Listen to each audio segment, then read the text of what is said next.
Hello everyone. Welcome back to my YouTube channel physics shorts. आज हम discuss करने वाले हैं अल्टरनेटिंग करंट का next topic, that is AC through an inductor. So let's start. So let us consider we have a circuit having inductor only and the power supply is alternating. Alternating power supply दी हुई है, that is E equals to E naught sin omega t. E equals to E naught sin omega t. ये हमारे पास alternating power supply दी हुई, इसको equation 1 मान लेते हैं। And L is the inductance. ठीक है। Now according to Lenz's law, जो यहाँ पे ईएमएफ इंड्यूस होगा, ईएमएफ इंड्यूस जो होगा हमारे पास, स्मॉल ई मान लेते हैं हम इसको।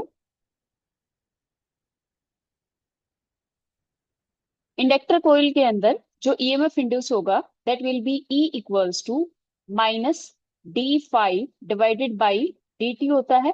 और फाइव क्या होता है यहाँ पे, L into I. So it will be minus d L I divided by d T.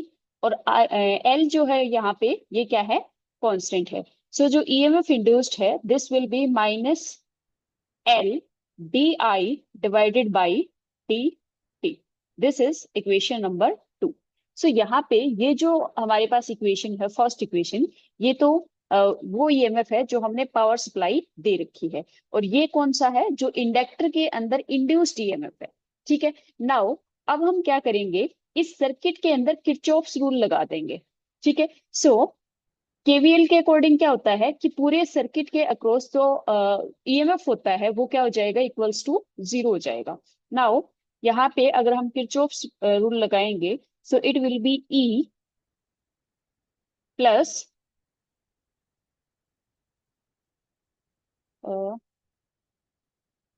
E plus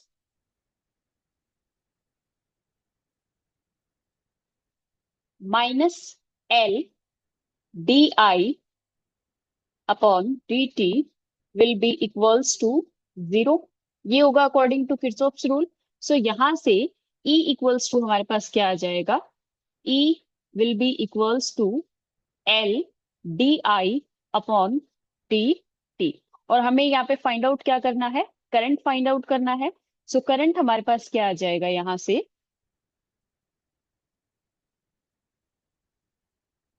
current will be D T, इधर मल्टीप्लाई में चला जाएगा और एल कहाँ पे चला जाएगा, डिवाइड में चला जाएगा।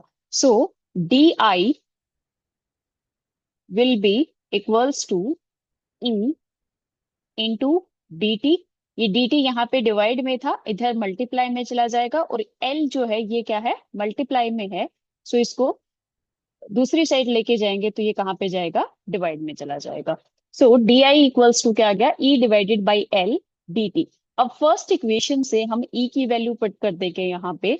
सो from equation one, equation one से D I will be equals to E naught sine omega T D T.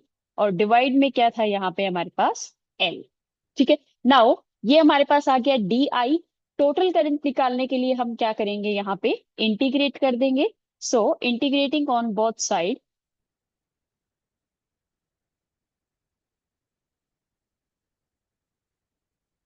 यहाँ पे इंटीग्रेट करेंगे इसको। सो डी आई का इंटीग्रेशन क्या हो जाएगा, आई ई नोट डिवाइडेड बाई एल हमारे पास कांस्टेंट है। सो ई नोट डिवाइडेड बाई एल। और साइन ओमेगा टी का इंटीग्रेशन क्या हो जाएगा, minus cos omega T. So this will be the integration of sin omega t. Now E equals to क्या हो जाएगा, डिवाइड में हमारे पास यहाँ पे क्या आ जाएगा, ओमेगा आ जाएगा। साइन ओमेगा टी का इंटीग्रेशन क्या हो जाएगा, minus cos omega T divided by omega. ठीक है। So I will be equals to E naught divided by omega L cos omega T. और साथ में यहाँ पे साइन किस चीज का आया है, नेगेटिव आया है। Now this is the equation for current, यानी कि जो अल्टरनेटिंग करंट हमारे पास आया है उसके लिए इक्वेशन क्या ही है, I equals to minus E naught divided by omega L cos omega T. Now इसको हम और क्या लिख सकते हैं, इस इक्वेशन को I equals to, we can also write this also I equals to, ये जो E naught divided by omega है इसको हम क्या मान लेंगे, आई नॉट मान लेंगे। ठीक है, और ये जो कोस ओमेगा टी है, कोस ओमेगा टी को हम क्या लिख सकते हैं, sine omega t minus pi by two. ठीक है, sine cos theta equals to क्या होता है, कोस थीटा इक्वल्स टू होता है sine sine theta plus pi by two होता है। ठीक है, सो यहाँ पे हमारे पास माइनस है, तो इसके साथ भी क्या आ जाएगा, इधर आगे माइनस आ जाएगा। सो यहाँ पे ये क्या हो जाएगा, माइनस के लिए क्या हो जाएगा, sine theta minus pi by to हो जाएगा। ठीक है, so this is the trigonometric formulas. Now यहाँ पे हमारे पास आई इक्वल्स टू क्या आ गया, I naught sine omega t minus pi by two. यहाँ से हम देख सकते हैं कि आई नोट जो है हमारे पास वो क्या है, पीक वैल्यू है करंट की। सो पीक वैल्यू करंट की क्या आ गई हमारे पास, E naught divided by omega L. Now ये ओमेगा एल जो है यहाँ पे, इसको हम क्या बोल सकते हैं, जैसे कि आई का जो फॉर्मूला होता है हमारे पास वो क्या होता है, ईएमएफ डिवाइडेड बाई रेजिस्टेंस होता है। सो इसको रेजिस्टेंस तो हम नहीं बोल सकते, मतलब एक टाइप से ये रेजिस्टेंस ही है, बट इसको हम क्या बोलेंगे, इंडक्टेंस बोलेंगे। सो ये कैसा रेजिस्टेंस है, इंडक्टिव रेजिस्टेंस है ये। ठीक है, so it will be denoted by X L. So X L will be equals to omega L. So this is the inductive reactance, inductive reactance.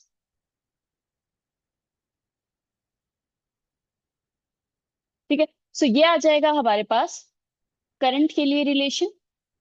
ठीक है, नाउ अब हम इसका वेव ग्राफ और फेजर डायग्राम इसका हम ड्रॉ करेंगे। ठीक है, सो फर्स्ट इक्वेशन हमारे पास क्या थी, E equals to E naught sine omega t. ठीक है, ये थी हमारे पास फर्स्ट इक्वेशन। अब इन दोनों इक्वेशंस को अगर हम कंपेयर करें तो यहाँ पे फेज डिफरेंस कितना है, माइनस पाई बाई टू का यहाँ पे फेज डिफरेंस है।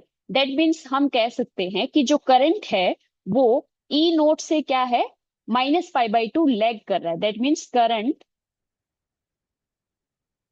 lags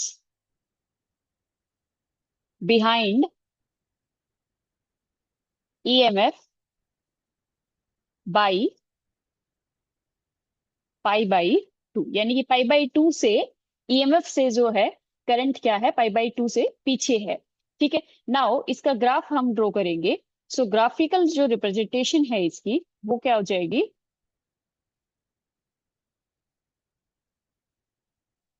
this is our y axis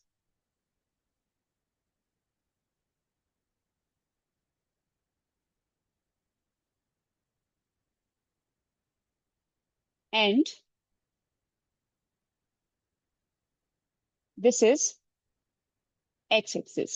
So x axis denotes time and y axis denote EMF और करंट। ठीक है, नाउ ग्राफ ड्रॉ करेंगे हम सबसे पहले किसके लिए ड्रॉ करते हैं, ईएमएफ के लिए। सो ईएमएफ इक्वल्स टू क्या दिया हुआ हमारे पास, ई नोट साइन ओमेगा टी। सो ईएमएफ के लिए जो है ई नोट साइन ओमेगा टी, यानी कि जो ग्राफ है वो कहाँ से स्टार्ट हो जाएगा हमारे पास, जीरो से स्टार्ट हो जाएगा। ठीक है, so this will be for EMF, that is E naught sine omega T. Now current के लिए देखते हैं, करंट के लिए क्या है, I equals to I naught sine omega t minus pi by two. So minus pi by two है, तो हम ऑलरेडी ये चीज कर चुके हैं कि अगर माइनस पाई बाई टू है तो ग्राफ कहाँ से स्टार्ट होएगा हमारा, नेगेटिव से स्टार्ट होगा। That means minus I naught से शुरू होगा। ठीक है, so this will B,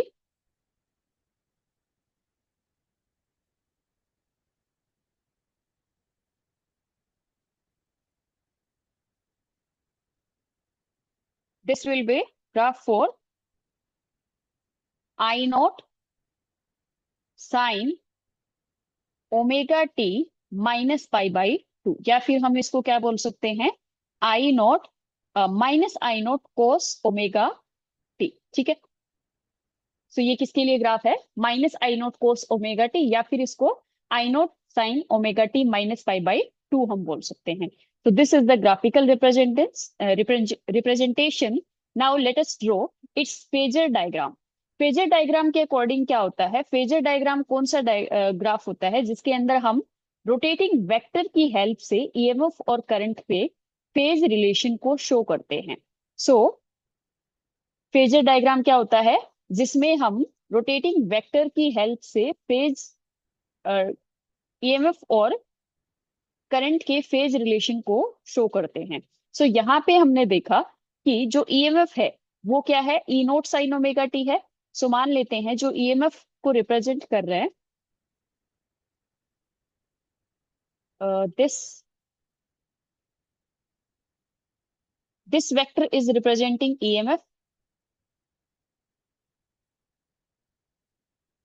okay, and this angle is omega t. ठीक है, सो ये किसको रिप्रेजेंट कर रहा है? ईएमएफ को रिप्रेजेंट कर रहा है। So this is E. Now इसका जो मैग्नीट्यूड है वो किसके इक्वल होता है? इसके वेक्टर की लेंथ के इक्वल होता है। सो ये क्या है हमारे पास? ईएमएफ के लिए वेक्टर है। नाउ हमें किसके लिए ड्रॉ करना है? करंट के लिए। करंट के लिए जो रिलेशन है हमारे पास वो कितना है? I equals to I naught sine omega t minus pi by two है। दैट मीन्स जो ईएमएफ है उससे पाई बाई टू जो फेज है वो कितना है? मतलब पीछे है इससे। सो पीछे अगर है तो पीछे के लिए हम कहाँ से बनाएंगे graph? This will B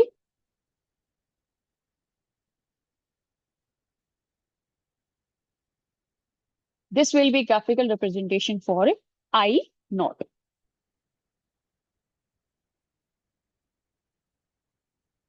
and this is for E naught. This phase difference is pi by 2. So I hope this is clear to all.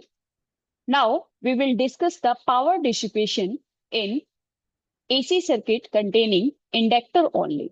So power का formula हमारे पास क्या होता है? P equals to V into I, P equals to V into I, या फिर V की जगह पे हम क्या लिख सकते हैं? ईएमएफ लिया है हमने, सो ईएमएफ इंटू आई। ईएमएफ हमारे पास आया है इसके अकॉर्डिंग ई नॉट साइन ओमेगा टी, जो इनिशियली हम वैल्यू लेके चले थे ईएमएफ की, जो पावर सप्लाई हमने दी हुई है।